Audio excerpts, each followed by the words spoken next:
I need to refill my wine. Hold on. Take the wine pump off. Anti-federalist Pain for the 20 banger says it used to be that they sold consoles at a loss because profits came from game sales, but game sales are falling for console games because they inject them with modern politics and or release broken, shoddy games. I think I'd agree with that, but I would add on to it and just say, in addition to that, I think the development of games costs more because people cost more. Inflation has gone up. You need to pay people more these days to get the same work done. And the games cost the same amount. And if you're selling more games, that's great, but you still have to pay more money to the people overall than you did 10 years ago or 20 years ago. So even if you're selling more games, the profit that you're making at the end of the day may be stagnating. So it's almost like the industry has matured to a point where they need to understand the industry's matured and just deal with it and live with this as the income and revenue that they make, or do what Nintendo did and say, oh, we're going to raise the price $20 on these games because we can. And again, I'm not a fan of it for a couple of reasons. The biggest one being like, am I still going to buy Mario Kart for $80? If I don't get the bundle, yes, I will. Am I still going to buy Donkey Kong for 70? Probably, yes.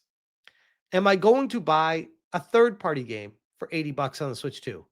No. What? Why would I do that? Just buy third-party games on Steam and play them on my Steam Deck. They're going to be a tenth of the price. So I've talked about this before too, but the Switch 2 is turning itself into a first-party system only, where the Switch was more like, oh, it's very embracing of third-party games. It wanted to be the console for everyone. I feel like Nintendo kind of is very wishy-washy on that, and now they're kind of like, F that with the third-party games. We don't care if people buy them other places because we don't make as much money on those, so who cares? So people will buy the Switch and then buy all the Nintendo games from us at $80. And they can be tantalizing to these other companies, like EA will look over at Nintendo and be like, oh, we can charge $80 for a game on the Switch 2? Hell yeah, we're going to do that. Guess who's not going to buy those games on the Switch 2? Everyone. Like, no one will buy an EA game on the Switch 2 for $80. Why would you? Like, there's no reason to. Or a Ubisoft game, if Ubisoft is even around. Why would anyone do that? But Nintendo is being very self-centered and almost like narcissistic in a way, where they're like, we don't care. We're Nintendo. We'll make our games and we will survive off of Mario, Samus, and Zelda alone. And that's it. That's all we need. We got Donkey Kong. We got these other random properties, Splatoon.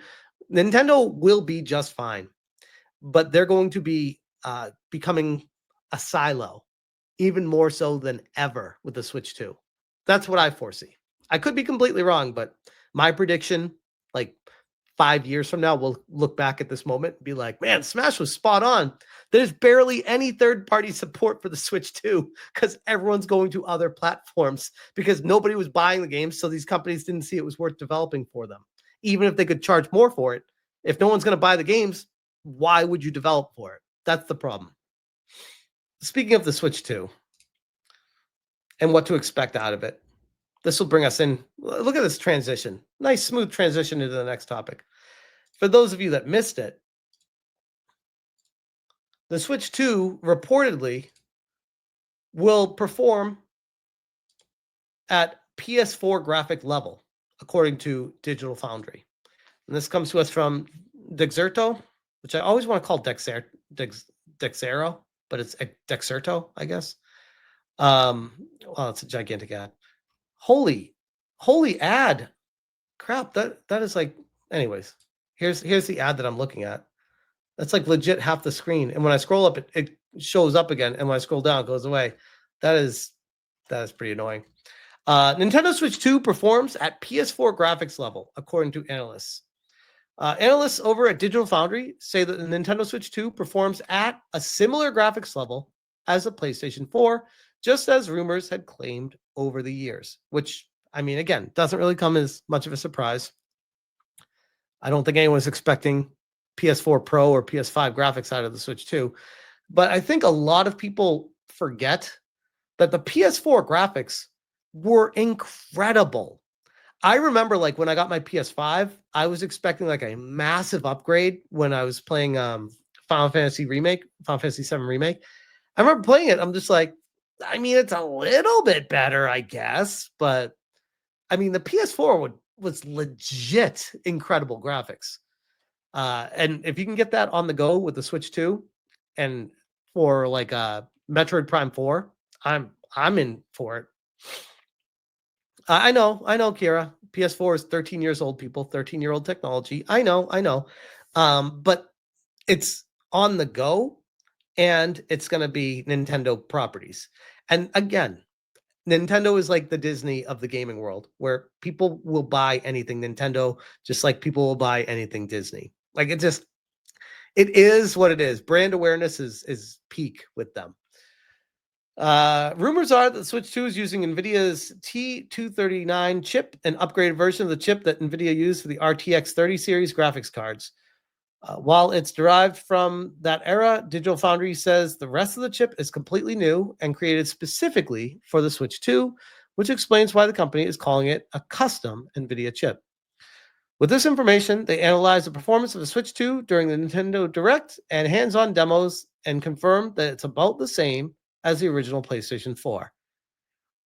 Way back when, Activision's Bobby Kotick, as Kotick as people say, I call him Kotick, described the machine as offering PS4 class power, and by and large, that's in the ballpark of what the third-party demos revealed.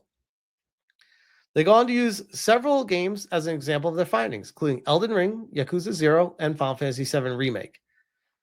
According to Digital Foundry, Elden Ring runs at the same 1080 30 frames per second you'll get on the PS4, while Yakuza comes in at 1080 60 frames per second, and Final Fantasy runs 1080 30 frames per second. There is a silver lining, however. While its actual power may be similar to PS4, new NVIDIA features like DLSS and ray tracing can result in better optimized games and more graphical power than its raw specs would indicate. Okay, first off, miss me with the whole ray tracing BS. Like every time I hear ray tracing, I just roll my eyes. Because does ray tracing make a difference? I mean, I guess in tech demos, when you compare side by sides, I guess. But when you actually have quote unquote ray tracing in game, if it even exists anywhere, I'd be damned if I even notice it. I think what the future holds for these consoles, and this is the last generation of the chipset, if you will, because brace yourself. The future is coming, and I believe the next chipsets will incorporate a lot of AI rendering, where it will somehow make the graphics appear higher resolution than what a typical graphics card would be able to output, because the AI is doing all the thinking and actually interlacing things, which probably going to be a turnoff for a lot of people. But depending on how it looks, there's going to be a lot more AI involved. Shinobu says DLSS is AI upskilling. I understand that. I understand that. You guys are like, that's DLSS. I understand that. What I'm saying is this is the last generation of this kind of technology before, I guess if you want to call it DLSS, takes over what was previously like the graphics cards. I feel like it's going to leap over to AI. I could be completely wrong with that, but again, yeah, frame generation, exactly. Which I'm not the biggest fan of when it comes to like TV viewing and stuff like that, but it is the future, whether you want it or not. And one more kind of side topic on this situation with the Switch 2 that will sure to piss off a lot of people out there. Did you know that the Switch 2 Mario Kart World Bundle includes a physical copy in some regions? Oh, you missed that little asterisk. In some regions. Oh, you're in America? Don't expect it. In most places, if you opt to pick up the Switch 2 Mario Kart World Bundle, you're going to get the hardware with a download code for the game. Turns out that won't be the case in every region, as some lucky Nintendo fans will get a physical copy instead.